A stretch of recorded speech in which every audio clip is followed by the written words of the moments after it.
ரஜீம் பிஸ்மில்லாஹிர் ரஹ்மானிர் ரஹீம். அப்போ நேற்று ஹதீஸ் குரான் எப்படி பாதுகாக்கப்பட்டதோ அதே போன்று நபி ஸல்லல்லாஹு அலைஹி வஸல்லத்துடைய ஹதீஸும் பாதுகாக்கப்பட்டது. குரானுக்கு எப்படி நம்ம முக்கியத்துவம் கொடுக்கணுமோ அதே போன்று ஹதீஸுக்கும் நம்ம முக்கியத்துவம் கொடுக்கணும். குரான் எப்படி வஹியோ அதே போன்று ரசூலுல்லாஹ்வுடைய ஹதீஸும் வஹி. சஹாபாக்கள் என்ன செஞ்சாங்க? ரசூல் ஸல்லல்லாஹு அலைஹி வஸல்லம் என்ன செய்தாலும் அதை அப்படியே செய்யக்கூடியவர்களாக இருந்தார்கள்னு பார்த்தோம். இப்போ இந்த ஹதீஸை மறுக்கக்கூடிய கூட்டம், ஹதீஸை மறுக்கக்கூடிய இந்த கூட்டம், இது ரசூலுல்லாஹ்வுடைய அந்த சஹாபாக்கள் காலத்திலிருந்தே இந்த ஹதீஸை மறுக்கக்கூடிய அந்த கூட்டம் என்பது அப்படி கொஞ்சம் கொஞ்சமாக வர ஆரம்பிச்சிட்டாங்க. இன்றைக்கி நவீன வஹாபிகள் வரைக்கும் ஹதீஸை மறுக்கக்கூடியவர்களாக வந்துக்கிட்டே இருக்கிறாங்க. எந்த அளவுக்கு அப்படின்னா, ரசூல் ஸல்லல்லாஹு அலைஹி வஸல்லம் ஒரு முன்னறிவிப்பே செஞ்சுருக்காங்க. என்ன செஞ்சுருக்காங்க? இந்த மாதிரி ஹதீஸை குரான் போதும், எனக்கு ஹதீஸு தேவையில்லை, ஏதாவது ஹதீஸிலேருந்து சொன்னால் குரான்லேருந்து சொல்லுங்கன்னு கேட்கக்கூடியவங்க வருவாங்கன்றத ரசூல் ஸல்லல்லாஹு அலைஹி வஸல்லம் ஹதீஸ்லையே சொல்லி முன்னறிவிப்பு செஞ்சுருக்கிறாங்க. நம்ம கேள்விப்பட்டிருப்போம். மிக்தாம் இப்னு மாதி கரீப் என்ற ஒரு சஹாபி அறிவிக்கக்கூடிய ஹதீஸ்.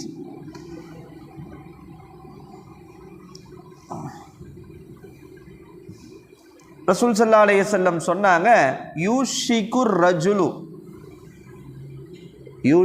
ரஜுலு முத்தகிஅன் அலா அரீகத்திஹி.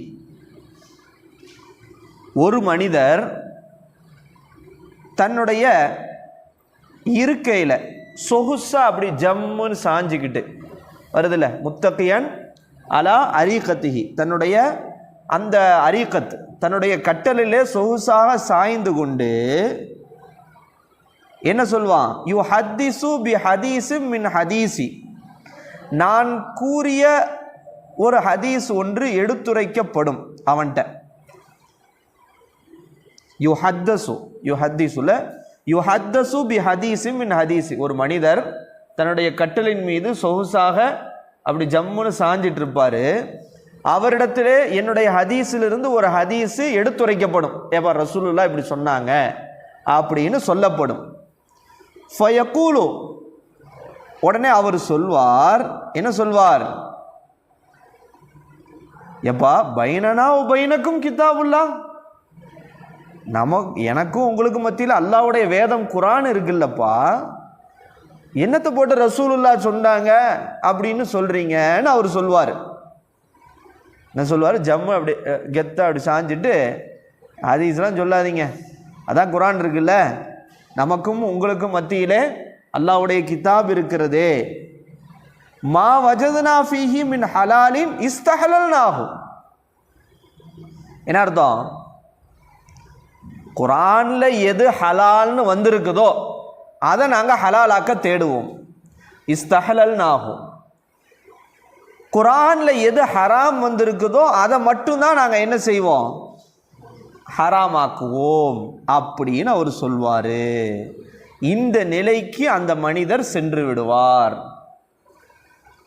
விளங்குச்சா? இதை சொல்லிட்டு தான் ரசூலுல்லாஹ் சொல்கிறாங்க, அலா அறிந்து கொள்ளுங்கள், இன்னமா ஹர்ரம ரசூலுல்லாஹி மிஸ்லமா ஹர்ரம் அல்லாஹ். என்ன அர்த்தம்? ரசூலுல்லாஹ் எதெல்லாம் ஹராம் ஆக்கினாங்களோ அதெல்லாம் எது மாதிரி தான்? மிஸ்லமா ஹர்ரம் அல்லாஹ், அல்லாஹ் ஹராம் ஆக்கிய மாதிரி தான்ற இந்த துண்டு வாசகத்தை ரசூலுல்லாஹ் இந்த ஹதீஸில் தான் சொன்னாங்க. அப்போ முன்கூட்டியே ரசூலுல்லாஹ் சொன்னாங்க. என்ன சொல்லிட்டாங்க? பின்னாடி ஒருவர் வருவார், அவர் தன்னுடைய சொகுசு இறக்கையிலே யூஷிகுர் ரஜுலாய் முத்தகியன் அலா அரீகத்திஹி, அவர் என்ன சொல்வார்? அவரிடத்தில் ஒரு ஹதீஸ் சொல்லப்பட்டால் என்ன செய்வார்? உங்களுக்கு நமக்கு மத்தியில் குரான் இருக்குல்ல, அதில் எது ஹலாலான்னு சொல்லப்பட்டிருக்கோ அதை ஹலாலாக்க தேடுவோம், அதில் எது ஹராம்னு சொல்லப்பட்டிருக்கோ அதை ஹராமாக்க தேடுவோமே ஒழிய நாங்கள் என்ன செய்ய மாட்டோம், ஹதீஸான்னு சொல்லாதீங்கன்ற மாதிரி சொல்வார். ஆனால் ரசூலுல்லாஹ் என்ன சொல்லிட்டாங்க? அந்த வாசகம் என்ன?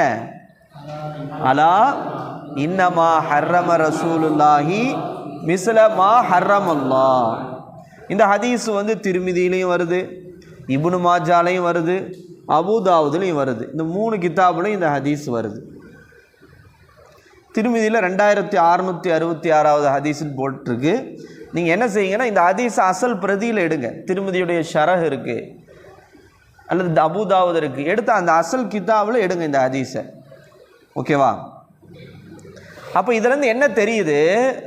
ரசூலுல்லாவுடைய அறிவிப்பின்படி இப்படி ஒரு கூட்டம் என்ன செய்வாங்க, குரான் போதும் ரசூலுல்லாவுடைய ஹதீஸு நமக்கு எதுக்குன்னு சொல்கிறவங்க வருவாங்க. சொன்னது மட்டும் இல்லாமல் சஹாபாக்கள் காத்துலேயே அந்த அந்த அந்த லைட்டான நெருடல் வர ஆரம்பிச்சிருச்சு. என்ன ஆரம்பிச்சிருச்சு? லைட்டான அந்த நெருடல் என்ன செய்ய ஆரம்பிச்சிருச்சு? வர ஆரம்பிச்சிருச்சு. ஒரு சம்பவம் ஒன்று பதிவு செய்கிறாங்க. என்ன அப்படின்னா, ஒரு சஹாபி, அந்த சஹாபி பேர் இம்ரான் இப்னு ஹுசைன் அப்படின்ற சஹாபி. அவருடைய சபையில் ஒரு சம்பவம் ஒன்று நடக்குது. அந்த சஹாபி பேர் என்னது? இம்ரான் இப்னு ஹுசைன். இந்த நிகழ்வை வந்து இமாம் சுயூத்தி ரஹ்மத்துல்லாஹி அலைஹி மிஃப்தாஹுல் ஜன்னான்ற அவங்களுடைய கிதாபில் இந்த சம்பவத்தை அவங்க விளக்கி சொல்கிறாங்க. அந்த இம்ரான் இப்னு ஹுசைன்ற சஹாபி அந்த சபையில் என்ன நடக்குது? ஒருத்தர் வந்து என்ன செய்கிறாரு, ஒரு கேள்வி கேட்குறாரு. அதற்கு இந்த சஹாபி என்ன செய்கிறாங்கன்னா, ஒரு ஹதீஸை பதிலாக சொல்கிறாங்க. ஒரு ஹதீஸை என்ன செய்கிறாங்க, அவர்கிட்ட வந்து ஒருத்தர் வந்து கேள்வி கேட்குறாங்க, அதுக்கு இவங்க பதிலாக ஒரு ஹதீஸ் சொல்கிறாங்க. உடனே அந்த மனிதர் என்ன சொன்னார்னா, வந்து கேள்வி கேட்டார். உடனே அவர் சொன்னார், குரான்லேருந்து சொல்கிறா இருந்தால் சொல்லுங்கள், வேறு எதுலேருந்து என்ன செய்யாதீங்க, சொல்லாதீங்க அப்படின்றார். மற்றொரு அறிவிப்பில் வருது, அவர் இப்படி சொன்னார், நீங்கள் பல செய்திகளை எங்களுக்கு அறிவிக்கிறீர்கள், ஆனால் குரானில் அதுக்கு எந்த அடிப்படையுமே இல்லையே அப்படின்னு சொன்னாருன்னு அந்த மனிதர் சொன்னதாக ஒரு அறிவிப்பில் வருது. ஒரு அறிவிப்பில் எப்படி வருது அந்த சம்பவம், குரான்லேருந்து சொல்லுங்கள், வேறு எதுலேருந்தும் சொல்லாதீங்கன்னு அந்த மனிதர் அந்த சஹாபிகிட்ட சொன்னாங்க. இன்னொரு அறிவிப்பில் என்ன வருது, நீங்கள் பல செய்திகளை எங்களுக்கு அறிவிக்கிறீங்க, ஆனால் குரானில் அதுக்கு எந்த அடிப்படையுமே இல்லையே, அல்ல குரானில் அதை பற்றி பேசவே இல்லையே, நீங்கள் தானே சொல்கிறீங்க அப்படின்னு சொன்னாருன்னு வருது. இன்னொரு அறிவிப்பில் எப்படி வருது, அந்த மனிதர் வந்தவர் இம்ரான் இப்னு ஹுசைன்ற சஹாபிட்ட சொன்னார், குரானை தவிர வேறு எதையும் என்று சொல்லாத அப்படின்னு சொன்னாருன்னு 3 விதமான முறையிலையும் சொல்லப்படுது. குரானை தவிர வேறு எதையும் என்னிடம் நீங்கள் சொல்லாதீங்கன்ட்டு. இதை கேட்டோன்னே ஆக இதிலிருந்து என்ன தெரியுது, அந்த மனிதருடைய சிந்தனை என்னன்றது தெரியுது. குரான் போதுமானது, எது தேவையில்லை, ஹதீஸு தேவையில்லை அப்படின்றது தெரியுது. அப்போ இம்ரான் இப்னு ஹுசைன் அந்த சஹாபி அவரை இங்கே கூப்பிட்டு, இங்கே வாப்பான்னு கூப்பிட்டு சொன்னாங்க, நீ ஒரு முட்டாள், நீ ஒரு முட்டாள் பணி, அந்த ஜாஹிலுன், நீ ஒரு முட்டாள்னு சொல்லிட்டு அவர்கிட்ட சில கேள்விகள் கேட்குறாங்க. என்ன கேள்வி கேட்குறாங்க, குரான் போதுன்றியப்பா, குரானு போதுன்றியப்பா, குரானில் லொஹருக்கு 4 ரக்காத்து, அசருக்கு 4 ரக்காத்து, மஹ்ரிபுக்கு 3 ரக்காத்துன்னு வந்திருக்கான்னு கேட்டாங்க. அடுத்து கேட்டாங்க, குரான் மட்டும் போதுன்னு சொல்கிறியப்பா, காபத்துல்லாவை 7 முறை சுத்தணுண்டும் சஃபா மருவாவை 7 முறை சுற்றி வரணும்னு குரானில் வருதா? அடுத்து கேட்டாங்க, 40 ஆடுகளுக்கு ஒரு ஆடு சதக்கா கொடுக்கணும், இத்தனை ஒட்டகம் இருந்தால் இத்தனை ஒட்டகம் சதக்கா ஜக்காத்துடைய பாடத்தில் வருது, இதெல்லாம் அல்லாஹ் குரானில் சொல்லியிருக்கானா அப்படின்னு கேட்டாங்க. உடனே அவர் சொன்னார், இல்லை அப்படிலாம் இல்லையே, வரலையே. அப்போ உடனே இவங்க சொன்னாங்களாம், இந்த நடைமுறைகள் எல்லாமே நாம் யாரிடமிருந்து தான் கற்றுக்கொண்டோம், ரசூல் ஸல்லல்லாஹு அலைஹி வஸல்லம் இருந்து தான் நாங்கள் கற்றுக்கொண்டோம். எனவே நீ மார்க்கத்தை தெரிஞ்சுக்கணும்னு ஆசைப்பட்டா எங்கள் மூலியமாக நபி ஸல்லல்லாஹு அலைஹி வஸல்லம் என்ன சொல்லியிருக்காங்கன்றதை தெரிந்து கொண்டு அதை வச்சு தான் நீ என்ன செஞ்சுக்கணும், மார்க்கத்தை நீ தெரிந்து கொள்ளணும். அதனால தான் அல்லாஹ்வே குர்ஆனில் சொல்லிட்டா, என்ன சொன்னா, வமா ஆத்தாக்குமுர் ரசூலு ஃபஹுதுஹு வமா நஹாக்கும் அன்ஹு ஃபன்தஹு. என்ன அர்த்தம்? ரசூல்லா உங்களுக்கு எதை கொடுத்தார்களோ அதை நீங்கள் எடுத்துக்கொள்ளுங்கள் சொல்லிட்டு இம்ரான் இந்த ஆயத்தையும் இம்ரான் இப்னு ஹுசைன் சஹாபி மேற்கோள் காட்டிட்டு சொன்னாங்களா, மக்களே, நபி தோழர்களாகிய சஹாபாக்களாகிய எங்களிடமிருந்து நீங்கள் எதை கற்றுக்கொள்ளுங்கள்? இந்த மார்க்கத்தை நீங்கள் கற்றுக்கொள்ளுங்கள். இல்லை என்றால் அல்லாஹ்வின் மீது வல்லாஹி நீங்கள் வழிகட்டு போய்விடுவீர்கள். என்ன சொல்கிறாங்க? நீங்கள் மார்க்கத்தை கற்றுக்கிறதா இருந்தால் யார்கிட்டருந்து கற்றுக்கோங்க? எங்களிடமிருந்து கற்றுக்கொள்ளுங்கள். நபி தோழர்களாகி எங்களிடமிருந்து கற்றுக்கொள்ளுங்கள். இல்லை என்றால் நீங்கள் என்ன செய்து விடுவீர்கள்? வழிகட்டு போய்விடுவீர்கள் அப்படின்னு நீண்ட விளக்கத்தை இப்படி அவர்கிட்ட போட்டு படாத பாடுபடுத்தி அவர் திருத்துறாங்க. அந்த வரலாற்றிலே வருது, பின்னாடி அவர் திருந்தி பெரிய ஃபகீஹாக அந்த மனிதர் ஆகிவிட்டார் அப்படின்லாம் வருது. யார்? அந்த கேள்வி கேட்டு திட்டு வாங்கினாரே, இவ்வளோ விளக்கத்தை வாங்கினாரே அந்த மனிதர். அப்போ இதுலேருந்து என்ன தெரியுது? சஹாபாக்கள் காலத்திலேயே அங்கிருந்த மக்கள்கிட்ட அந்த மனசுக்குள்ளே லைட்டாக ஒரு என்ன செஞ்சிச்சு, சிந்தனை என்ன வர ஆரம்பிச்சிச்சு? குரான் இது இருக்குல்ல, எதுக்கு தேவையில்லாமல் ஹதீஸ் அப்படின்னு வர ஆரம்பிச்சது. ஆனால் அந்த நேரத்தில் என்ன செஞ்சாங்க சஹாபாக்கள்? அதில் கொஞ்சம் ரொம்ப கவனமாகவே இருந்தாங்க. ஆனால் இருந்தாலும் கூட, அப்படி இருந்தாலும் கூட அலி ரலியல்லாஹுடைய காலத்தில் பெரிய கூட்டம், 3 கூட்டம் உருவாயிருச்சு. அபூபக்கர் ரலியல்லாஹுடைய காலத்தில் ஹதீஸ் மறுப்பு ஏற்படலை, ஹதீஸ் மறுப்பு குழப்பம் ஏற்படலை. அவங்க காலத்தில் என்ன ஏற்பட்டுச்சு அப்படின்னா, ஜக்காத்து கொடுக்கறத சில பேர் மறுத்தாங்க. அப்போ அதுக்கு எதிராக அபூபக்கர் ரலியல்லாஹு என்ன செஞ்சாங்க? போர் செஞ்சாங்கன்னு வருது. உமர் ரலியல்லாஹுடைய காலத்திலையும் ஏற்படலை. ஆனால் உஸ்மான் ரலியல்லாஹு அவர்களுடைய ஆரம்ப 6 வருடங்களில் எந்த குழப்பமும் ஏற்படாமல் அமைதியாக போச்சு. ஆனால் பின்னால் உஸ்மான் ரலியல்லாஹு என்ன செய்யப்படுறாங்க? உஸ்மான் ரலியல்லாஹு கொல்லப்பட்டாங்க தெரியுமா? கொல்லப்பட்டு அலி ரலியல்லாஹுடைய ஆட்சி காலத்தில் 3 பிரிவாக பிரிகிறாங்க. முதலாவது பிரிவு அஹ்லு சுன்னா, 2வது பிரிவு ஹாரிஜாக்கள், 3வது ஷியாக்கள். அஹ்லு சுன்னா, ஹாரிஜாக்கள், ஷியாக்கள் 3 பிரிவாக பிரிகிறாங்க. இதில் அஹ்லு சுன்னா மட்டும்தான் நேர்வழி பெற்றவர்களாக இருந்தார்கள். குரானையும் ஹதீஸையும் சரியான முறையில் மதித்து அதை புரிந்து நடந்தவர்கள். ஆனால் ஹாரிஜாக்களும் ஷியாக்களும் ஹதீஸுடைய விஷயத்தில் நிறைய அவங்க என்ன செய்ய ஆரம்பித்தாங்க? ஹதீஸை மறுக்க ஆரம்பித்தாங்க. பொய்யான ஹதீஸுகள் என்ன செய்ய ஆரம்பித்தாங்க? நிறைய இட்டுக்கட்டப்பட்ட ஹதீஸுகளை என்ன செய்ய ஆரம்பித்தாங்க இந்த ஹாரிஜாக்கள். ஹாரிஜாக்கள்னா அலி ரலியல்லாஹுவுக்கு எதிராக இருந்த கூட்டம். அலி ரலியல்லாஹுவை அவங்கள எதிராக நின்று அவங்கள எதிரியாக இருந்தவங்க. ஷியாக்கள் நாங்கள் அலி ரலியல்லாஹு ரசூலுல்லாஹுடைய குடும்பத்தையே நேசிக்கிறோன்னு உருவான கூட்டம். அலி ரலியல்லாஹு வச்சு 2 கூட்டம் உருவாச்சு. அவங்க அதுக்கு காரணம் இல்லை. ஆனால் அவங்கள எதிர்க்கிறேன்னு சொல்லி ஒரு கூட்டம் உருவாச்சு.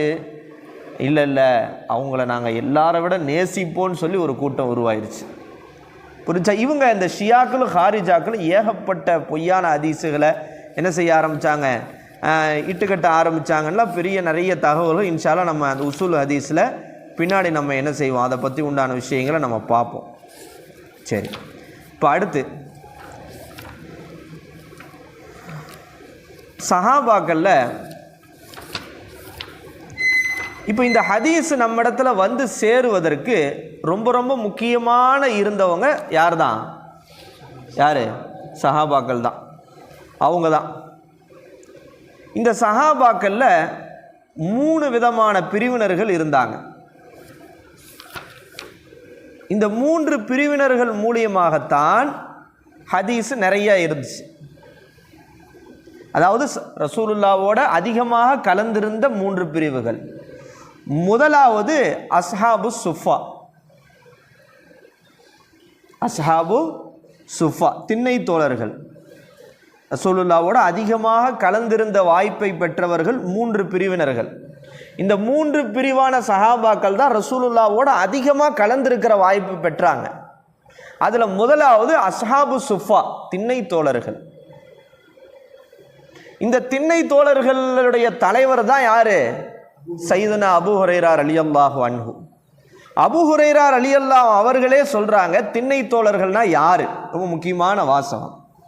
கால அபூ ஹுரைரா ரலியல்லாஹு சொன்னாங்க, அஹ்லு சுஃபா, இந்த சுஃபா வாசிகள் அல்யாஃபுல் இஸ்லாம், லைஃபுடைய பன்மை அல்யாஃப், இந்த இஸ்லாத்தினுடைய விருந்தினர்கள், அவங்க தான் விருந்தாளிகள்.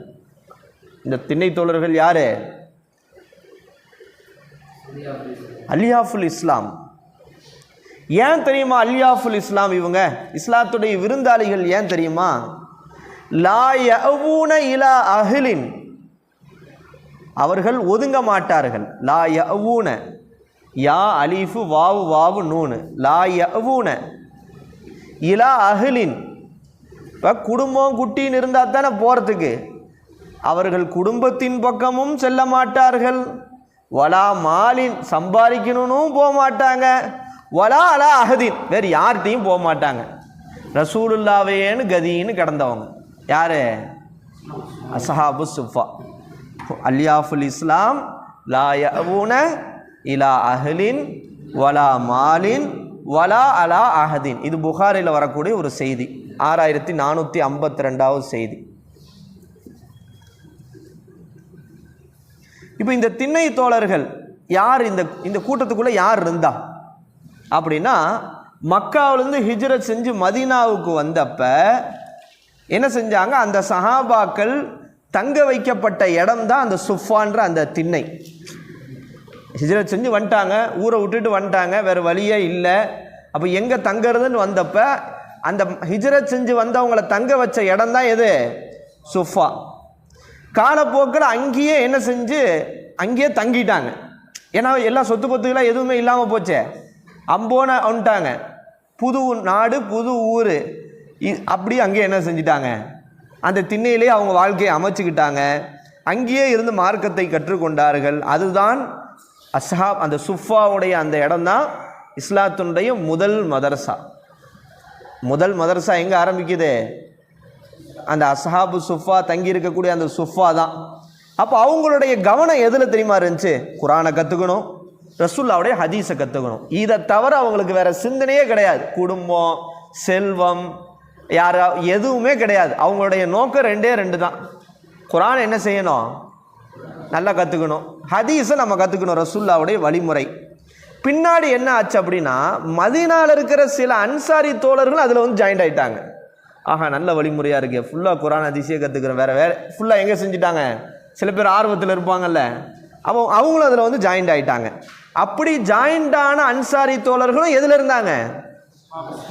இப்போ எதுக்கு நான் இதை சொல்கிறேன்னா, எதுக்கு உஸ்ஸூல் ஹதீஸில் இது வர்றீங்கண்டா, ஹதீஸ் எப்படி யாரின் மூலமாக அது அப்படியே அடுத்து இதுவாகி வந்திருக்கு. சும்மா நம்ம கையில் கிடைக்கல, நமக்கு ஈஸியாக கிதாபை நம்ம தூக்கி எறிஞ்சிட்டு போயிடுறோம். ஹதீஸ் வந்து சும்மா நமக்கு கிடைக்கல, இத்தனை பேருக்கு தாண்டி தான் நமக்கு வந்திருக்கு. அதில் முதல்ல சஹாபாக்களுக்கு தான் முக்கியத்துவம். அதனால தான் அவங்கள பற்றி இவ்வளோ உயர்வான செய்திகள் வருது.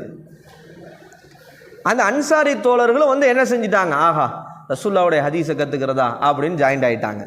அப்படி ஜாயிண்ட் ஆனவங்க அன்சாரி தோழர்களில் அபூ சயீத் அல் குத்ரி ரலியல்லாஹு அன்ஹு, இவங்க அன்சாரி தோழர்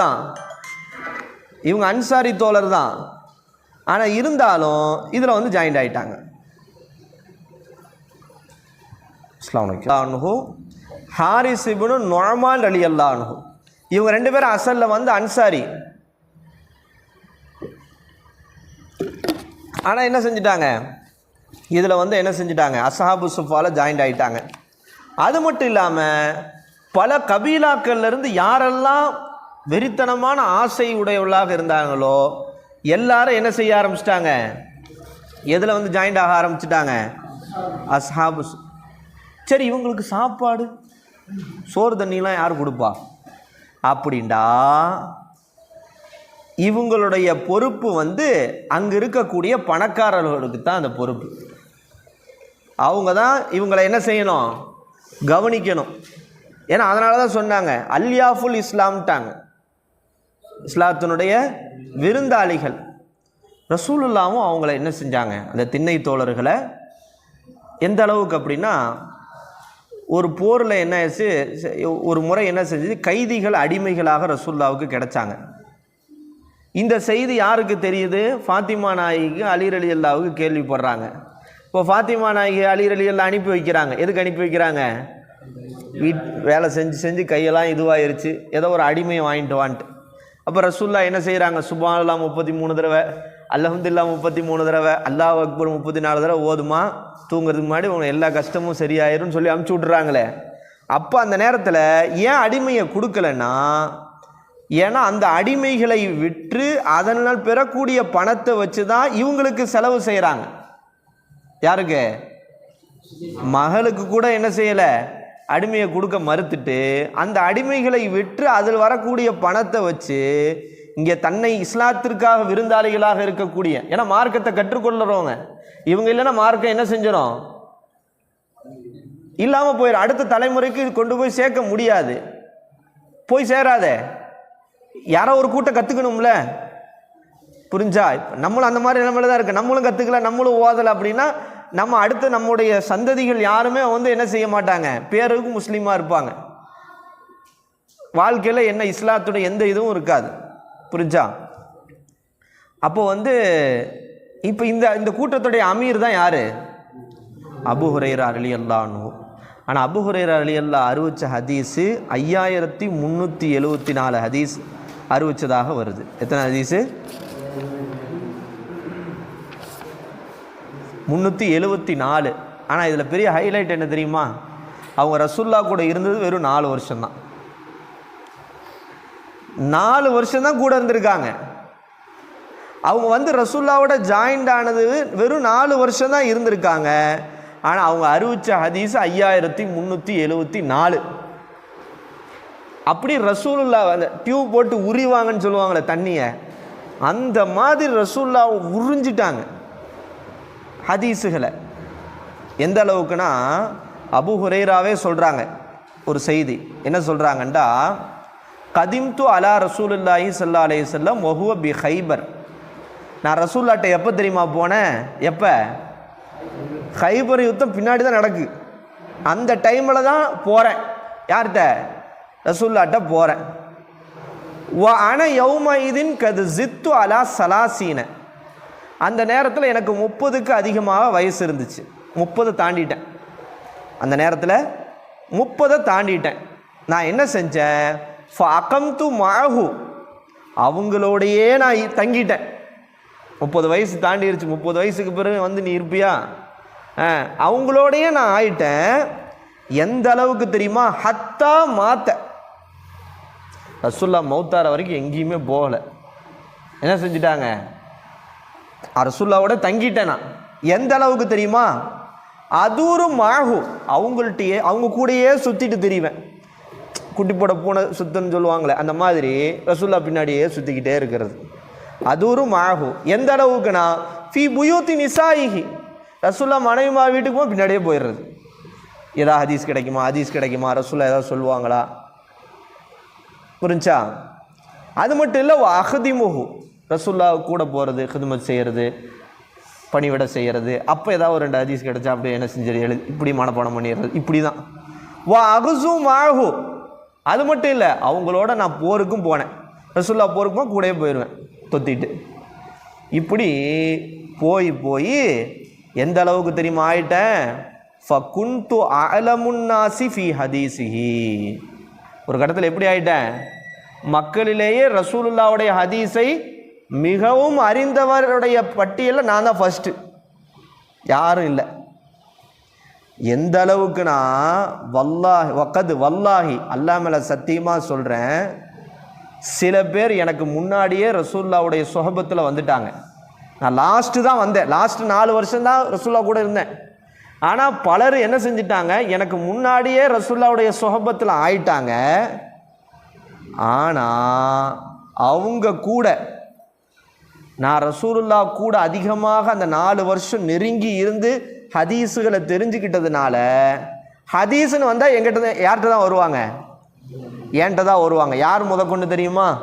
உமர் ரலியல்லாஹு அன்ஹு, உஸ்மான் ரலியல்லாஹு அன்ஹு, அலி ரலியல்லாஹு அன்ஹு, தல்ஹா ரலியல்லாஹு அன்ஹு, ஜுபைர் ரலியல்லாஹு அன்ஹு.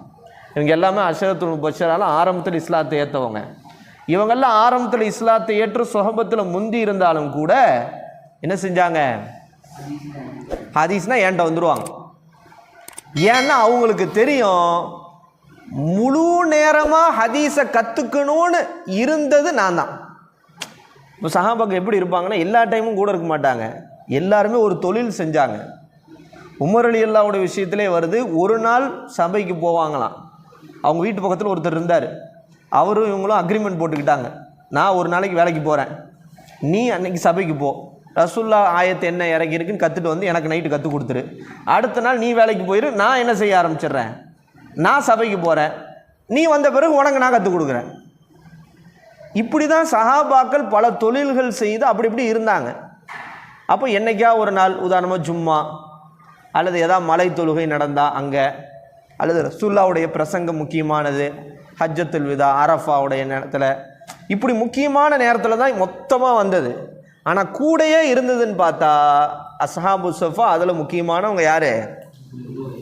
அபூ ஹுரைரா ரலியல்லாஹு. அபூ ஹுரைரா பற்றி வருதில்ல, ஒரு கட்டத்தில் அஸ்ஹாபு ஸஃபாவாக இருந்து பசி தாங்க முடியாமல் வருதில்ல, கேள்விப்படுறீங்களே, பசி தாங்க முடியாமல் என்ன செஞ்சுட்டாங்க, மயக்கம் போட்டு கீழே விழுந்துட்டாங்க. எல்லாரும் என்ன செஞ்சுட்டாங்க, பைத்தியம் பிடிச்சிருச்சு போல இருக்குன்னு அவங்க என்ன செஞ்சாங்க, கழுத்தில் மிதிச்சாங்க, அப்படிலாம் வருது.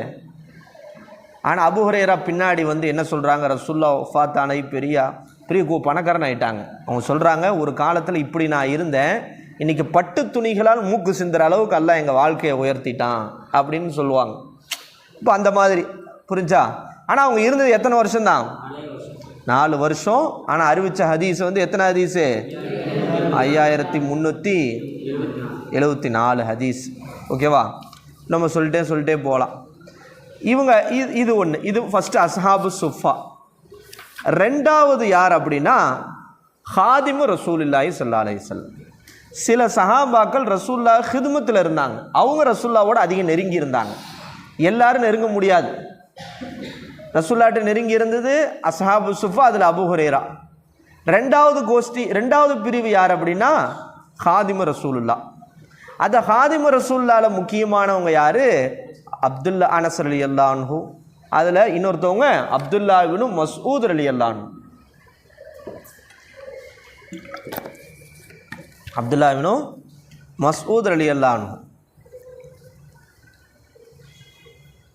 இஸ்லாத்தை தழுவியவர்களில் 6வது நபராக இஸ்லாத்தை தழுவியவங்க யார்? அப்துல்லா இப்னு மஸ்ஊத்.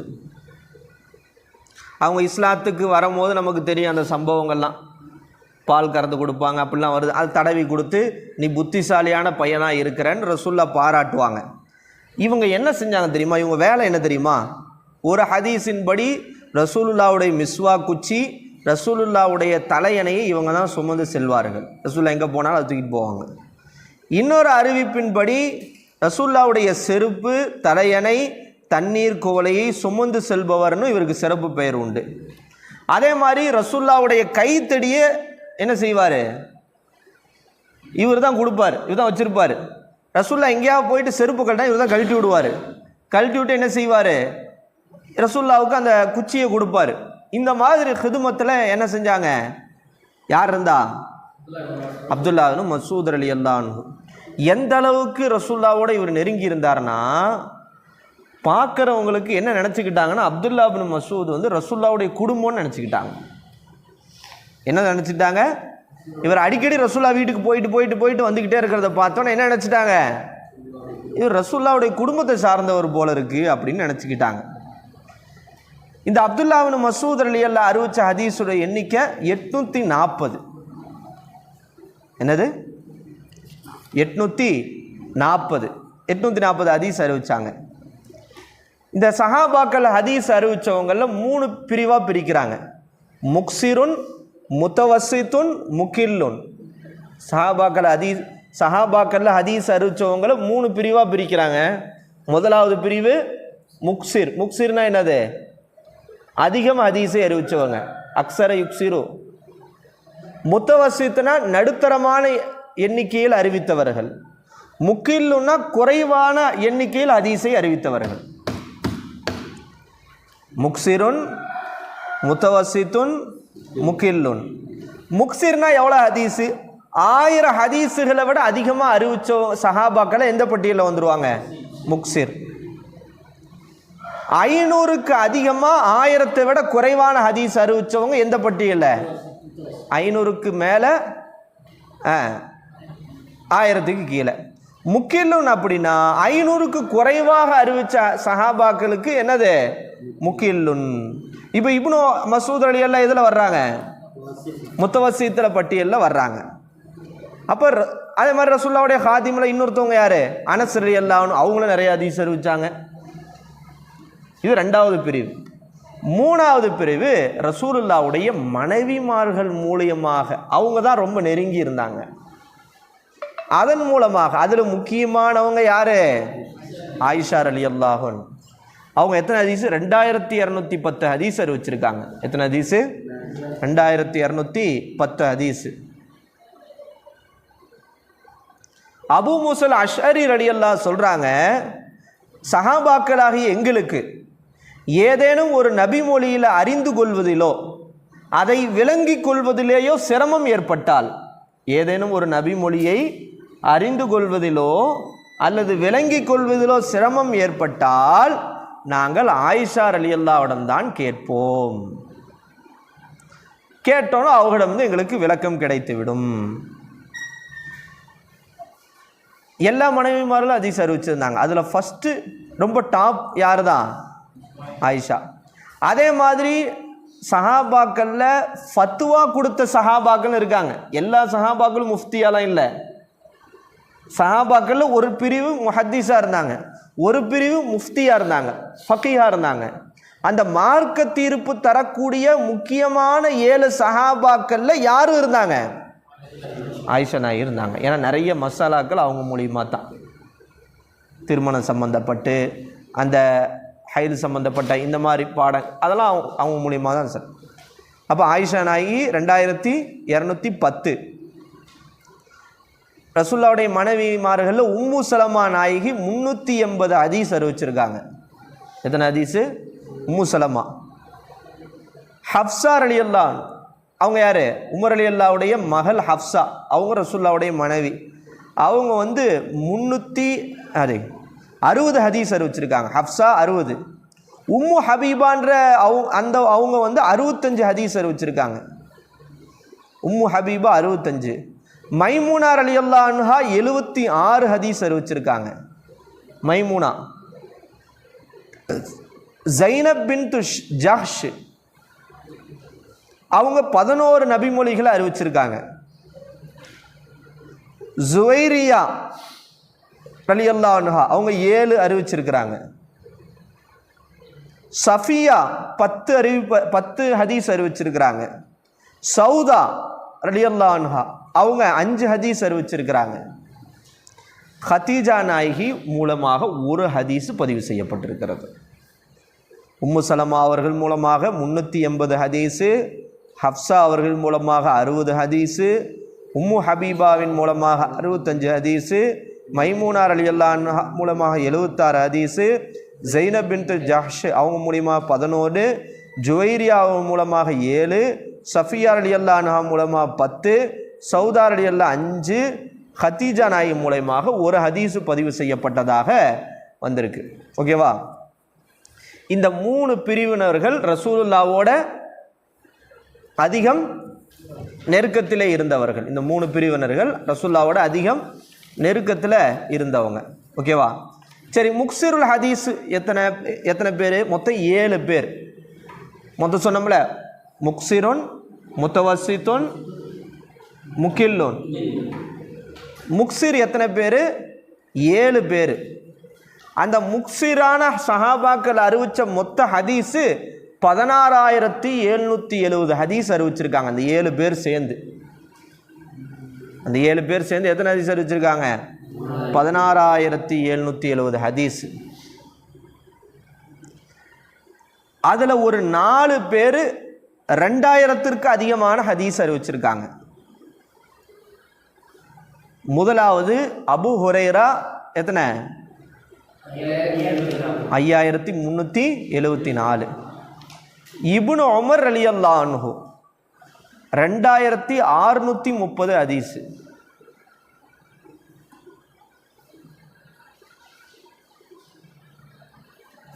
அனஸ் ரலியல்லாஹு அன்ஹு 2286 ஹதீஸு. அனஸ் ரலியல்லாஹு அன்ஹு 2286 ஹதீஸு. ஆயிஷா ரலியல்லாஹு அன்ஹா 2210 ஹதீஸு. 5374, இப்னு உமர் 2630, அனஸ் ரலியல்லாஹு 2286, ஆயிஷா நாயகி 2210. அந்த 3 பேர் அது 2000க்கு குறைவான ஹதீஸ் அறிவிச்சிருக்காங்க. அதில் முதலாவது அப்துல்லா இப்னு அப்பாஸ். அப்துல்லா இப்னு அப்பாஸ் 1660 ஹதீஸ். யாக்கி மாதா துரியது இல்லைமா? எத்தனை ஹதீஸு? அப்துல்லா இப்னு அப்பாஸ் இப்னு அப்பாஸ் ரயீசுல் முஃபஸ்ஸிரீன் 1660. ஜாபிர் ரலியல்லாஹு அன்ஹு 1540. ஜாபிர் ரலியல்லாஹு அன்ஹு 1540. ஏற்கனவே எழுதியிருக்கியா? போன வருஷம் எழுதுண்டா? 1540. அபு சயீதுல் குத்ரி ரலியல்லாஹு அன்ஹு 1170.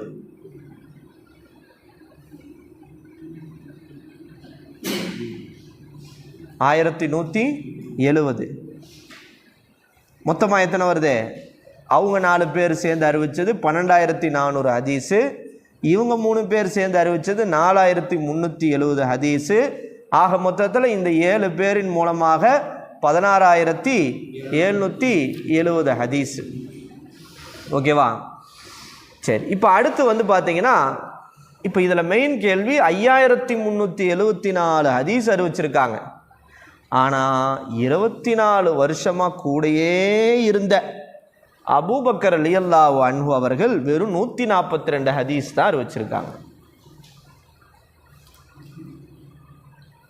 இவங்க 4 வருஷம் கூட இருந்தவங்க, அவங்க வெறும் 142. என்ன காரணம், என்ன ஏன் அப்படின்டா, அபூபக்கர் ரலியல்லாஹு ரசூலுல்லாஹ்வுக்கு பிறகு ஆட்சி செஞ்ச காலம் வெறும் 2 வருஷம்தான். 2 வருஷம் சில மாதம், 6 மாதமா. இந்த காலத்தில் வாழ்ந்தவங்க எல்லாருமே சஹாபாக்கள் தான். தேவை இருக்க போகும்போது தானே அறிவிக்க முடியும்.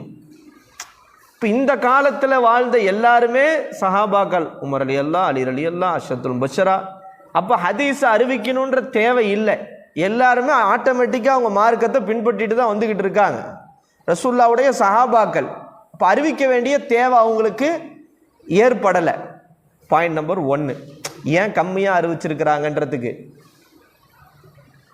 அவங்க ரசூலுல்லாஹ்வுக்கு பிறகு 2 வருஷம் சில மாதம்தான் ஆட்சி செஞ்சுருக்கிறாங்க. அந்த காலத்தில் வாழ்ந்தவங்க எல்லாருமே எதுதான்? சஹாபாக்கள் தான். அதனால் ஹதீஸ் அறிவிக்க வேண்டிய தேவை அவர்களுக்கு ஏற்படவில்லை, சூழலும் ஏற்படவில்லை. 2வது, அவங்க ஆட்சி தலைவராக இருந்த காரணத்தினால பல பொறுப்புகள் அவங்க மேலே சுமத்தப்பட்டிருந்துச்சு. முதலாவது, அவங்க காலத்தில் பல குழப்பங்கள் ஏற்பட்டுச்சு. அதில் முதல் குழப்பம், ஒருத்தன் என்ன செஞ்சான்? முசைலமத்து இப்னு கத்தாப்ன்றவன் தன்னை நபி என்று வாதிட்டான். என்ன செஞ்சான்? தன்னை நபியன், அவனை போட்டு தள்ளுற வேலை ஒரு இருந்துச்சு. இன்னொரு பக்கம் பார்த்தா ஒரு கூட்டம் நாங்கள் ஜக்காத்து தர மாட்டோன்னு மறுக்கிறாங்க. இந்த 2 பேரையும் அடக்குகிற ஒரு முக்கியமான வேலை யாருக்கு ஏற்பட்டுருச்சு? இப்போ இதில் தான் அவங்க கவனமாக இருந்தாங்க. அதுக்குள்ளே அவங்க ஆட்சி காலம், அவங்க வஃபாத்தும் ஆயிட்டாங்க. புரிஞ்சா? அதனால் ஹதீஸ் அறிவிக்க வேண்டிய ஒரு சூழலோ இதுவோ ஏற்படலை. அதனால தான் அபூ ஹுரைரா ரலியல்லாஹுடைய ஹதீஸை விட இவங்க ஹதீஸ் எத்தனை இருக்கு? குறைவாக இருக்கு. 2வது, நீங்கள் நல்லா கவனிச்சிங்கன்னா, இந்த அதிகம் அறிவிச்சவங்கன்னு இருக்காங்கல்ல, இவங்க எல்லாருமே லேட்டாக வஃபாத்தான சஹாபாக்களுடைய பெயரில் தான் இருக்காங்க. காலம் போக போக போக போக என்ன ஆச்சுன்னா, ஹதீஸை அறிவிக்க மக்கள் தாபீன்கள் வர ஆரம்பித்தாங்க. அப்போ அவங்களுக்கு மார்க்கம் தெரியாது, அதை கேட்க வேண்டிய தேவை ஏற்பட்டுச்சு. அன்னைக்கு யார் ஹயாத்தோடு இருந்தாங்களோ அந்த சஹாபாக்கள் அறிவிக்க வேண்டிய தேவை ஏற்பட்டுச்சு. அப்போ தான் அறிவிக்கணுன்ற வந்துச்சு, அறிவிச்சாங்க. நீங்கள் நல்லா பார்த்தீங்கன்னா அபூ ஹுரைரா ரலியல்லாஹு மரணித்த வருஷம் பார்த்தீங்கன்னா ஹிஜ்ரி 59. தாபியன்கள் தோன்ற ஆரம்பித்த பிறகு தான் என்ன ஏற்படவே ஆரம்பிச்சிச்சு, ஹதீஸுடைய தேவை. ரசூலுல்லாஹ் என்ன சொன்னாங்க அப்படின்னு தேவை ஏற்பட்டுச்சு. அன்னைக்கு யார் ஹயாத்தாக இருக்காங்கன்னு பார்த்தா இவங்க தான் இருக்காங்க. மூத்தவங்களாம் வஃபாத் ஆயிட்டாங்க, சாபி கூனா இருக்கிறவங்களாம் வஃபாத் ஆயிட்டாங்க. புரிஞ்சா? அபூ ஹுரைரா வஃபாத்தானது ஹிஜ்ரி 59, இப்னு உமர் ரலியல்லாஹு வஃபாத்தானது ஹிஜ்ரி 72 அல்லது 73, ஆயிஷா நாயி வஃபாத்தானது ஹிஜ்ரி 58, இப்னு அப்பாஸ் வஃபாத்தானது ஹிஜ்ரி 68, ஜாபிர் ரலியல்லாஹு வஃபாத்தானது 78, அபூ சயீதுல் குத்ரி ரலியல்லாஹு வஃபாத்தானது 60 ஹிஜ்ரி 60, ஆயிஷா நாயி 58, இப்னு அப்பாஸ் 68, ஜாபிர் 78, அபூ சயீதுல் குத்ரி 60 ஹிஜ்ரி. ரசூலுல்லாஹ் மரணித்து 40 வருடம் முதல் 80 வருடம் வரைக்கும் இவங்க உலகத்தில் வாழ்ந்திருக்காங்க. யாரு? இவங்க எல்லாரும். அப்போ அதனால் அந்த டைமில் ஹதீஸை அறிவிக்க வேண்டிய தேவை என்ன ஏற்பட்டுச்சு, அதிகம் ஏற்பட்டுச்சு, அறிவிச்சாங்க. அதற்காக என்ன இல்லை, அபூபக்கர் எல்லாம் கம்மியாக அறிவிச்சதுனால இவங்களாம் என்ன செஞ்சிட்டாங்க, அடிச்சு விட்டுட்டாங்கன்ற அர்த்தமும் கிடையாது.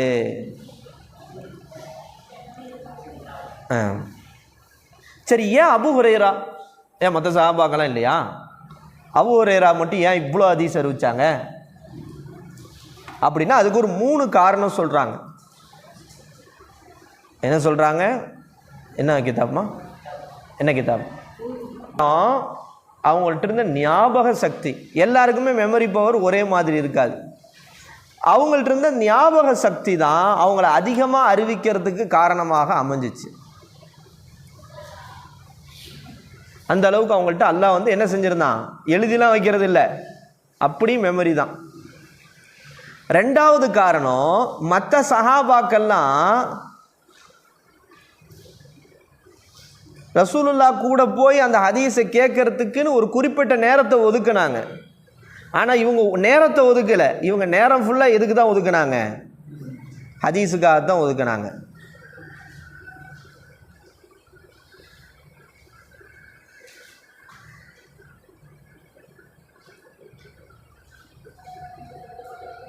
அதனால தான் சஹாபாக்கள் யாராவது ஹதீஸு தெரிஞ்சுக்கணும்னு வந்தால் யார்கிட்ட அனுப்பிச்சி வச்சுருவாங்களாம், போப்பா அதுக்காக ஒருத்தர் வாழ்ந்துக்கிட்டு இருக்கார், அவர்கிட்ட போன்னு அனுப்பிச்சி வச்சுருவாங்களாம். அதனால தான் அபூ ஹுரைராவுடைய மாணவர் மட்டுமே 800 பேராம். அபூ ஹுரைரா ரலியல்லாஹு கற்றுக்கொண்ட மாணவர்கள் மட்டுமே எத்தனை பேர், என்ன சம்மது, 800 பேர். 3வது காரணம், மற்ற சஹாபாக்கள்லாம் ஹதீஸை அறிவிக்கும் போது தவறு ஏற்பட்டு விடுமோன்ற பயம் அவங்களுக்கு இருந்துச்சு, தயக்கம் இருந்துச்சு. ஏன்னா ரசூலுல்லாஹ் சொல்லிட்டாங்க, மன் கதிபா அலைய முத்தஅம்மிதன் ஃபல்யதபவ்வா மகாதஹு மினன் நார், யார் என் மீது வேண்டுமென்றே இட்டு கட்டுகிறாரோ அவர் தன்னுடைய இருப்பிடத்தை நரகமாக ஆக்கி கொள்ளட்டும். ஒருவேளை நம்ம அறிவிக்க போய் ஏதாவது கூடுதல் குறைச்சலாக அறிவிச்சா நம்ம அல்லாட்ட பதில் சொல்கிற மாதிரி ஆயிருமேன்ற பயம் இருந்ததுனால மற்றவங்கள அறிவிக்கிறதுல பேக் அடிச்சிட்டாங்க. அபூ ஹுரைராவுக்கு மனன சக்தியும் ரசூலுல்லாவோட சொஹபத்தில் இந்த 4 வருஷம் ஃபுல்லாக இருந்ததுனால அவங்களுக்கு அந்த பயம் இல்லை, அதனால் அறிவிச்சாங்க. விளங்குச்சா? மற்றவங்களுக்கு அந்த ஹதீஸ் மேலே பயம் இருந்துச்சு. என்ன ஹதீஸ் மேலே?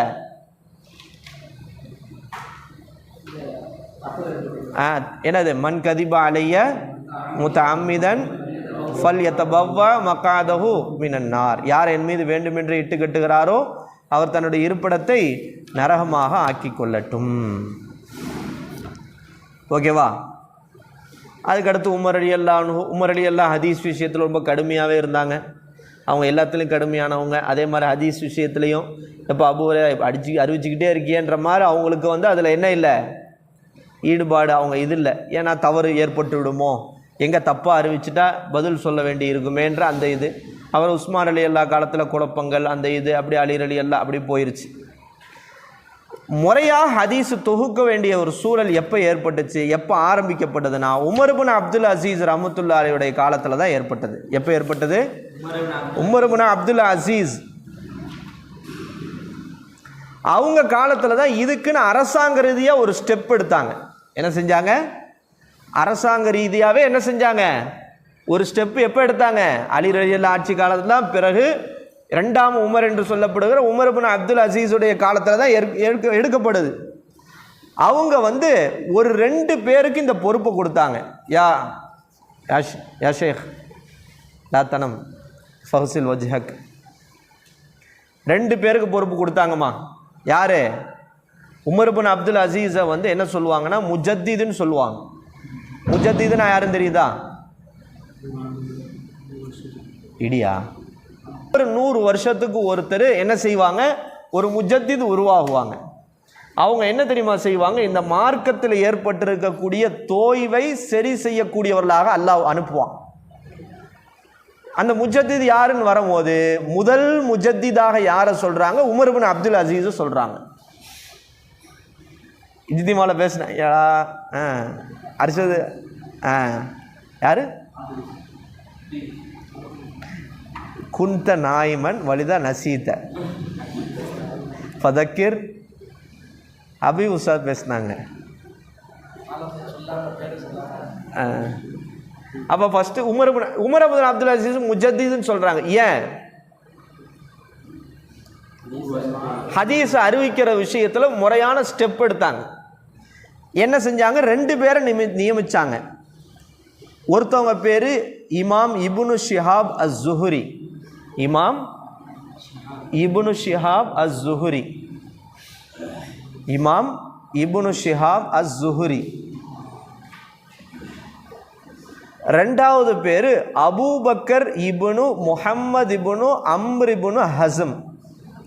அபூபக்கர் இப்னு முஹம்மது இப்னு அம்ர் இப்னு ஹஸம்.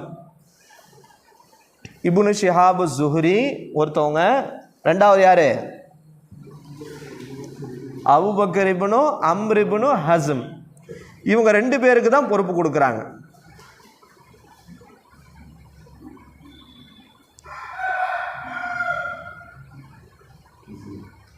இப்னு ஷிஹாப் ஸுஹ்ரி 2000 ஹதீஸுகளை திரட்டுறாங்க. எத்தனை ஹதீஸு? 2000 ஹதீஸு. அவங்களிடமிருந்து சுமார் 200 மாணவர்கள் ஹதீஸ் அறிவிச்சிருக்காங்க. இப்னு ஷிஹாப் ஸுஹ்ரி 2000 ஹதீஸை திரட்டினாங்க. அந்த நோட்டாக என்ன செஞ்சாங்க? எழுதி 2000 ஹதீஸை திரட்டினாங்க. அவங்கள்ட்ட இருந்து ஹதீஸ் அறிவிச்சவங்க 200 பேர். யாரு? இப்னு ஷிஹாப் ஸுஹ்ரி. இவங்க 2 பேருக்குமே உமர் இப்னு அப்துல் அசீஸ் கடிதம் எழுதினாங்க. என்ன கடிதம் எழுதினாங்க? என்ன செய்யுங்க? எல்லா ஊருக்கும் போய் என்ன செய்யுங்க? நீங்கள் ஹதீஸை திரட்டுங்க, அதை எழுதி வைங்க, இல்லை என்றால் ஹதீஸ் அழிந்துவிடும். கதப உமர் இப்னு அப்துல் அசீஸ் இலா அபி பக்கர் இப்னு ஹஸம். என்ன செய்கிறாங்க? உமர் இப்னு அப்துல் அசீஸ் யாருக்கு கடிதம் எழுதுறாங்க? அபூபக்கர் இப்னு ஹஸமுக்கு கடிதம் எழுதுறாங்க. என்ன கடிதம் எழுதுறாங்க? உன்லுர் மாகான மின் ஹதீஸ் ரசூலுல்லாஹி ஸல்லல்லாஹு அலைஹி வஸல்லம். உன்துர் மாகான மின் ஹதீஸ் ரசூலுல்லாஹி ஸல்லல்லாஹு அலைஹி வஸல்லம். ரசூலுல்லாஹ்வுடைய ஹதீஸில் எதெல்லாம் இருக்கோ அதை பாருங்க. ஃபக்துபுஹு, அதை என்ன செய்யுங்க? எழுதி வையுங்கள். உன்துர் மாகான மின் ஹதீஸ் ரசூலுல்லாஹி ஸல்லல்லாஹு அலைஹி வஸல்லம் ஃபக்துபுஹு. ஏன் தெரியுமா? ஃபஇன்னி ஹிஃப்து, நான் பயப்படுகின்றேன். உமர் இப்னு அப்துல் என்ன சொன்னாங்க? நான் பயப்படுகின்றேன். துரூசல் இல்மி, இல்ம அழிந்துவிடும் என்பதை. துரூஸ்னா என்னது? அழிந்துருன்னு அர்த்தம், அழிஞ்சு போகிறது. வ திஹாபல் உலமாயி, உலமாக்கள் மரணிப்பதையும் இல்ம அழிந்து போய்வதையும் நான் பயப்படுகின்றேன். அப்போ ஹதீஸ் தெரிஞ்சவங்களாம் மௌத்தாயிட்டாங்கன்னா அவங்க அவங்களோட போயிருமே. அப்போ 2 விஷயத்தை நான் பயப்படுறேன். எதை? இல்ம அழிந்து விடும் என்பதையும், உலமாக்கள் திஹாபுல் உலமாக்கள் மௌத்தாகி விடுவதையும் பயப்படுகிறேன். எனவே நீங்கள் என்ன செய்யுங்க? எழுதி வைங்க அப்படின்ட்டு. விளங்குச்சா? அப்போ உமர் இப்னு அப்துல் அசீஸ் மூலியமாகத்தான் என்ன செய்யப்படுது, ஹதீஸை முறையாக தொகுக்கணுன்ற அந்த பணி ஆரம்பிக்கப்படுது. அதுக்கு அடுத்தடுத்து என்ன செய்யப்படுது, தபா தாபீன்களுடைய காலத்தில் மாலிக் ரஹ்மத்துல்லாஹி அலைஹி இருக்காங்கல்ல, அவங்க ஒரு கித்தாப் எழுதுனாங்க. அந்த கித்தாபுக்கு பேர் முஅத்தா மாலிக். சரி, இப்போ கேள்வி, ரசூல்லா காலத்தில் எழுதி வைக்கலையா அப்படின்னு கேட்டால், ரசூல் ஸல்லல்லாஹு அலைஹி வஸல்லம் என்ன செஞ்சிட்டாங்கன்னா எல்லாத்தையும் அழிக்க சொல்லிட்டாங்க. ஏன் அப்படின்னா குர்ஆன் இறங்கிட்டு இருந்த காலம் அது. இப்போ ஹதீஸையும் எழுதி வச்சாங்க. இப்போ குர்ஆனும் ஹதீஸும் கலந்துருமோன்ற பயத்தின் காரணமாக எதெல்லாம் எழுதப்பட்டிருந்துச்சோ அதெல்லாம் அழிச்சிருங்கன்னு ரசூல்லா சொல்லிட்டாங்க. அப்படி அனுமதி கொடுத்ததில் ஒரு சஹாபிக்கு கொடுத்தாங்க. அப்துல்லா இப்னு அம்ர் இப்னு ஆஸ்ன்ற ஒரு சஹாபிக்கு எழுதி வைக்கிறதுக்கு அனுமதி கொடுத்தாங்க. இன்னொருத்தவங்க மனனமாக ஆக்கிக்கிட்டவங்க யார், அபூ ஹுரைரா. ரசூல்லா காலத்தில் ரசூல்லா என்ன செய்யலை, ஏன் எழுத அனுமதிக்கலை, குர்ஆனும் ஹதீஸு என்ன செஞ்சிருமோ கலந்துருமோ அப்படின்ட்டு. பின்னால் அந்த இது நீங்கின பிறகு இப்படி என்ன செய்யப்படுது, இதுக்கு பிறகு அப்படியே ஹதீஸு தொகுக்கப்படுது. புரிஞ்சா? அதுக்கு பிறகு மதாஹிபுடைய இமாம்கள், அதுக்கு பிறகு சிஹாவ் சித்தாவுடைய இமாம்கள் இப்படி என்ன செய்யுது, ஹதீஸ் தொகுப்படுது. இன்னும் தத்வீனுல் ஹதீஸ்ன்னு நிறைய இருக்குது, ஷார்ட்டாக சொல்லியிருக்கேன். இது ஃபுல்லாகவே தத்வீனுல் ஹதீஸ் தான். அந்த ஒரு தலைப்பில் கொரோனா காலத்தில் ஒருத்தர் ஆய்வு செஞ்சு எழுதியிருக்கார். ஒரு உஸ்தாது கொரோனா காலத்தில் போர் அடிச்சிச்சான். சரி, நம்ம கொரோனா காலத்தை கரெக்டாக பயன்படுத்துவோன்ட்டு தத்வீனுல் ஹதீஸ்ன்ற தலைப்பில் ஆய்வு செஞ்சு இவ்வளோ பெரிய புக்கு எழுதிட்டார். என்ன சார் பார்த்துக்கோங்க எப்படின்ட்டு. அடுத்து ஏதாவது காலம் வந்துச்சுன்னா அடுத்து ஃபிக்ஹ் தொகுக்கப்பட்ட வரலான்னு எழுதலான்னு இருக்கேன்றார் முக்கத்திமால. சரி, ஓகே. அப்போ இது ஒரு ஷார்ட்டாக சொல்லியிருக்கேன், இன்னும் இருக்குது.